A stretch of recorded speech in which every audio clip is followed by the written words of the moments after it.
আসসালামু আলাইকুম viewers, Khadija's daily রেসিপিতে আপনাদের স্বাগত। আজকে আমি আপনাদের সাথে শেয়ার করব মোগলাই চিকেন। এই মোগলাই চিকেন রান্না করাটা খুবই সহজ, কিন্তু খেতে খুবই সুস্বাদু হয়। আমি এখানে একটা প্লেটের মধ্যে 1 চামচ সাদা গোলমরিচ, 2টি জয়ত্রী, জায়ফল নিয়েছি হাফ। এগুলো আমি ব্লেন্ড করে নিব। আর নিয়েছি আমি বাদামটা। এখানে আপনারা কাঠবাদাম, কাজু বাদাম নিতে পারেন, এবং সাথে নিয়েছি কিশমিশ। এগুলো আমি ধুয়ে একটু ভিজিয়ে রেখেছি। এগুলো আমি ব্লেন্ড করে নেব। আর আমি একটা হাঁড়িতে পরিমাণ মতো রান্নার রেগুলার তেল দিয়ে পেঁয়াজ বেরেস্তা করে নেব। পেঁয়াজ বেরেস্তা যেন পুড়ে না যায়। যখন যখন গোল্ডেন লাল হয়ে আসবে, তখন আপনারা চুলার আঁচটা অফ করে দিয়ে পেঁয়াজটা তুলে নেবেন। যে হাঁড়িতে আমি পেঁয়াজ বেরেস্তা করেছি ওই তেলে আমি চিকেনটা রান্না করব। আপনারা এখানে চিকেনটা ভেজে নিতে পারেন 10 মিনিটের মতো। আমি ভেজে নিই নাই।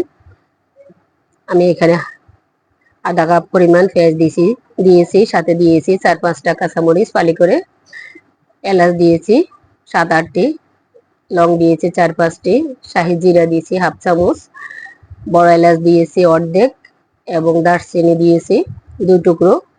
আমি 2 চামচ আদা রসুন দিয়ে ভালো করে নেড়েচেড়ে কষিয়ে নিয়েছি মশলাটাকে। তারপর দিয়ে দিয়েছি 1.5 চামচ লাল মরিচের গুঁড়ো, এবং হাফ চামচ থেকে একটু বেশি হলুদ গুঁড়ো দিয়ে একটু মশলাটা কষিয়ে নিয়েছি। তারপর দিয়েছি পরিমাণ মতো লবণ, 2 চামচ জিরা গুঁড়ো, 1 চামচ ধনিয়া গুঁড়ো দিয়ে আমি মশলাটাকে ভালো করে কষিয়ে নেব, যেন পড়ে না যায়। কষিয়ে নিয়ে তারপর আমি তাতে দিয়ে দিয়েছি মুরগির মাংসগুলো দিয়ে আমি ভালো করে মশলার সাথে কষিয়ে নিব, যতক্ষণ পর্যন্ত আমার মুরগিটা থেকে পানি বের না হয়। আমি একটু কষিয়ে নিয়ে ঢাকনা দিয়ে ডেকে কষিয়ে নিব। আর অন্য একটা বাটির মধ্যে আমি 3 চামচ গুঁড়ো দুধ নিয়ে হালকা কুসুম গরম পানি দিয়ে গুলে নিয়েছি। গুলে নিয়ে আমি 2 চামচ লেবুর রস দিয়ে টক দই বানিয়ে নিয়েছি। বাজারের কিনা টক দইটা থেকে বাসায় বানানো এই টক দইটা দিয়ে আপনি যে কোনো কিছু রান্না করলে খাবারের স্বাদটা অনেক গুণ বেড়ে যায়। আমি টক দইটা দিয়ে ভালো করে নেড়ে কষিয়ে নিব এবং ঢাকনা দিয়ে রেখে দিব কিছুক্ষণ।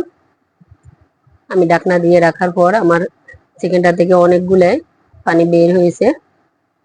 আমি এই পর্যায়ে দিয়ে দিব 3 চামচ প্রথমে আমি দিয়েছি বাদাম এবং কিশমিশ বাটা, পরে আমি অবশ্যই আরো 1 চামচ দিয়েছি।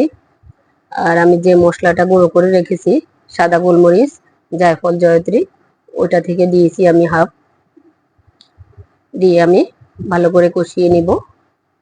পাতিলার তলানিতে যেন লেগে না আসে, এজন্য আমি বাদামের বাটিটা ধুয়ে কিছু পানি দিয়েছি। আমি বাদাম আর কিশমিশ একসাথে ব্লেন্ডার করে, এই জন্য কিশমিশ দাঁতের নিচে পড়লে অনেকেরই ভালো লাগে না, এর জন্য আমি কিশমিশটাকে এইভাবে ব্লেন্ড করে দিই। আর মিষ্টি দেওয়ার অনেকে এরকম রান্নার মধ্যে একটু চিনি দেওয়া লাগে, আমার আর চিনি দেওয়া লাগে না, আমি চিনি ইউজ করি না, এভাবে রান্না করে নিই।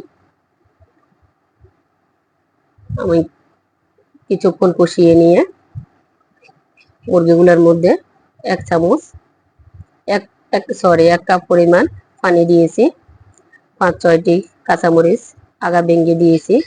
এগুলা থেকে সুঘ্রাণ বের হবে, কিন্তু জাল বের হবে না। আর দিয়ে দিব হাফ চামচ গরম মশলা গুঁড়ো দিয়ে আমি নেড়ে ছেড়ে দিয়ে ডেকে দিব। ডেকে আমি রান্না করব আরো কিছুক্ষণ রান্না করার পর আমি এতে দিয়ে দিয়েছি আমি যে পেঁয়াজটা বেরেস্তা করে নিয়েছি তার সবটুকুই দিয়ে দিয়েছি, হাত দিয়ে একটু কষলিয়ে ভেঙে দিয়েছি যাতে করে বেরেস্তাটা মিশে যায়। এখন আমি আরো 5-10 মিনিট ঢাকনা দিয়ে ডেকে রান্না করব। আপনারা দেখতে পাচ্ছেন আমার চিকেনটার তেল বেশি উঠেছে। আমার রান্নাটা প্রায় শেষ। আমি সার্ভিং বাটিতে নিয়ে নিয়েছি। আমি গ্রেভিটা অনেকটাই পাতলা নামিয়েছি, কিন্তু দেখতে পাচ্ছেন এখন অনেকটাই ঘন হয়ে গিয়েছে। এই রান্নাটা এমনই হয়।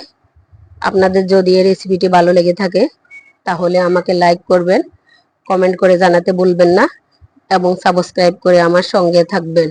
আজকের মতো এখানেই বিদায় নিলাম। আল্লাহ হাফেজ।